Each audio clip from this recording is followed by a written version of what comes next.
भीषण गर्मी शुरू होते ही मेरठ में भी बिजली के जो नखरे हैं वो शुरू हो गए। रात में 2 से 3 घंटे की कटौती अचानक से हो जाती है। बिजली विभाग की इस बिजली कटौती से निपटने की क्या तैयारी है और कब पूरी बिजली मिलेगी, इसी को लेकर हम बात कर लेते हैं। अधीक्षण अभियंता हैं राजेंद्र बहादुर यादव जी। सर, आपसे जानना चाहूंगा कि बिल्कुल सही व्यवस्था चल रही थी, लेकिन अब देख रहे हैं कि रात को बिजली गुल हो जाती है। पता लगा कंकरखेड़े की सही हुई तो गंगानगर इलाके में दिक्कत हो गई। परेशानियां कहाँ से शुरू हुई हैं? इसमें जैसे आपने शुरू में ही वर्णन करा कि भीषण गर्मी शुरू हो गई है, इसमें हमारी डिमांड करीब कम से कम 1.5 गुना बढ़ गई है। 1.5 गुना डिमांड बढ़ने से हमारा हर उपकेंद्र जितना मतलब ऑपरेटर्स लगे, हमारे संयंत्र लगे हुए हैं, उन पर आधारित हो गए हैं। और हमारी कोशिश ये है कि हम इसको जल्दी जल्दी जितना फॉल्ट आया उसको अविलंब दूर कराएं। इसको पूरी बिजली की कोई कटौती नहीं है कहीं भी, और भी 24 घंटे जो सरकार का निर्देश है शासन का, उसके अनुसार हम लोग कोशिश कर रहे हैं, बिजली देने की पूरी व्यवस्था कर रहे हैं। और जो फॉल्ट आ जाता है उसको अटेंड करने में कभी कभार 1-2 घंटा लग जाता है, लेकिन इसको फिर भी हम कोशिश करते हैं निर्धारित घंटे में इसको ठीक करते, बिजली चालू करते हैं। आप ये भी देख रहे होंगे जो रात में फॉल्ट होते हैं उसको हम रात ही में अटेंड करते हैं। अगर फॉल्ट ना अटेंड करें पूरा वो सवेरे रात तक बंद रहेगा, सवेरे चालू कर पाए, ऐसा नहीं है। हमारी गैंग एक 24x7 की पूरा राउंड द क्लॉक काम करती है। और सभी संविदाकर्मी अवर अभियंता को निर्देशित किया गया है कि वो 10-11 बजे तक अपने बिजली उपकेंद्र पर रहें और जो उपभोक्ताओं की शिकायतें आ रही हैं उसका तुरंत निदान किया जाए। कितनी जो डिमांड थी, कितनी मेगावाट की डिमांड थी और कितनी बढ़ गई है अब अगर पिछले एक हफ्ते की बात करें तो? हमारी डिमांड इसमें मेरठ शहर की करीब 600 मेगावाट है। ये नॉर्मल जो आम जब गर्मी नहीं होती तब लगभग 350-400 मेगावाट रहती है। आप देख रहे हो करीब 1.5 गुना इसमें बढ़ोतरी हो गई है। 1.5 गुना बढ़ोतरी होने से अब हमारा जो कोई उपभोक्ता ऐसे हैं जहाँ पर उन्होंने अपना लोड भी हमको डिक्लेयर नहीं किया, जैसे हम आपने 3 किलोवाट या 2 किलोवाट सैंक्शन कराया तो हम उसी हिसाब से अपना ट्रांसफार्मर या सिस्टम अपना लगा रहे हैं। लेकिन आपने अगर अचानक कोई चोरी कर चला लिया बिजली तो हमारे पर जो सिस्टम पर ही वो अल्टीमेटली लोड आता है, उसके कारण फॉल्ट जनरेट हो जाता है। कभी कभी कुछ मोहल्ले वैसे भी हैं, जैसे आपके ये जाकिर कॉलोनी है, लिसाड़ी गेट है, कुछ मोहल्ले इस तरह के हैं जहाँ पर चोरी की संभावना ज़्यादा बन गई, उसमें कटिया डाल देते हैं लोग और जिससे हमारे संयंत्र भी क्षतिग्रस्त हो रहे हैं, ओवरलोडिंग हो रही है। इसको हम लोग अब morning red, evening red police प्रवर्तन दल के सहयोग से कर रहे हैं और नंबर ऑफ FIRs भी इधर काफ़ी बढ़ाई हैं, जिससे मतलब चोरी पर अंकुश लगे।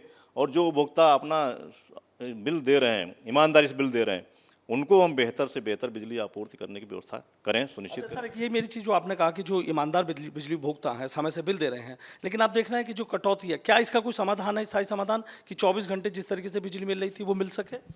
ये आप पूरे शहर की तो नहीं कह सकते, हर जगह कटौती हो रही। कहीं कहीं कुछ ऐसे इलाके हैं जहाँ जहाँ पर फॉल्ट आता है। हम तो 24 घंटे बिजली देने की कोशिश कर रहे हैं, 24 घंटे देते भी हैं और सभी विद्युत उपकेंद्र नहीं बंद होते हैं। कुछ जगह फॉल्ट होगा, जैसे अभी किस तरीके के फॉल्ट होते हैं, किस तरीके के फॉल्ट? इसमें होता है कि ABC केबल जल गई। ज़्यादातर फॉल्ट इसमें ये हो रहे हैं। तो AB केबल पुरानी हो गई, कभी 8-10 साल की हो गई है। इसको हम बदलने का काम हमारी समझ से इसी 15 जून से शुरू करा रहे हैं। RDSS स्कीम में काफ़ी बृहद योजना है। इसमें हम पूरा शहर का जो जर्जर ताल है उसको बदलेंगे और जो LT लाइन के हमारे वेयर कंडक्टर पड़े हैं उनको बदलने का भी प्रस्ताव इसमें किया गया है। और हम आपसे ये आश्वस्त करते हैं कि हम इसको 15-20 दिन में आपको सुचारू रूप से बिजली और अच्छी देने की कोशिश। कितने ट्रांसफार्मर हमारे अगर शहर की बात करें? शहर में हमारे यहाँ 6115 ट्रांसफार्मर लगे हुए हैं। इनमें इस 1 अप्रैल से लेकर के अभी तक हमारे 34 ट्रांसफार्मर भी डैमेज हुए हैं, जिनकी कुछ प्रस्ताव हमने सैंक्शन कराए हैं। अभी हमारे 18 ट्रांसफार्मर इसी ओवरलोडिंग को देखते हुए जो पिछले साल अनुमान लगाया गया था उसको सैंक्शन किया गया है, उसमें से हमने 12 लगा दिए हैं। बाकी भी 6 और रह गए, इनको भी लगा देंगे। इसी 15 जून तक वो भी प्रस्तावित हो जाएंगे और जो ओवरलोडिंग का ट्रांसफार्मर जल रहे थे उनको जलना बंद हो जाएंगे। बहुत बहुत शुक्रिया। तो देखिए, अधीक्षण अभियंता अर्बन राजेंद्र बहादुर यादव, इनका सीधा कहना है कि बिजली की आपूर्ति में कोई दिक्कत नहीं है, लेकिन AB कंडक्टर कहीं फूक जाते हैं, कहीं किसी तरीके का और फॉल्ट आ जाता है और इसकी वजह से लोगों को जो तमाम दिक्कतें हैं वो उठानी पड़ रही हैं। और सबसे बड़ी बात यह है कि मेरठ में जो बिजली की जो डिमांड है वो और दिनों के मुकाबले पिछले एक हफ्ते की बात करें तो 1.5 गुना बढ़ गई है।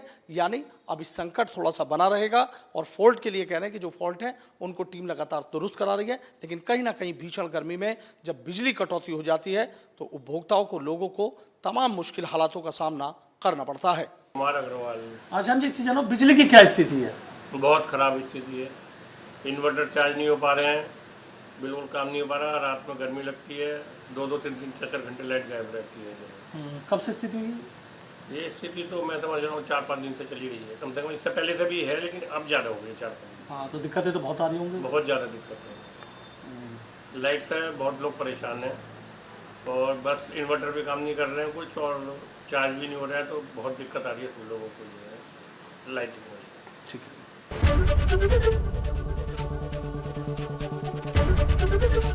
एबीपी गंगा, खबर आपकी, जुबान आपकी।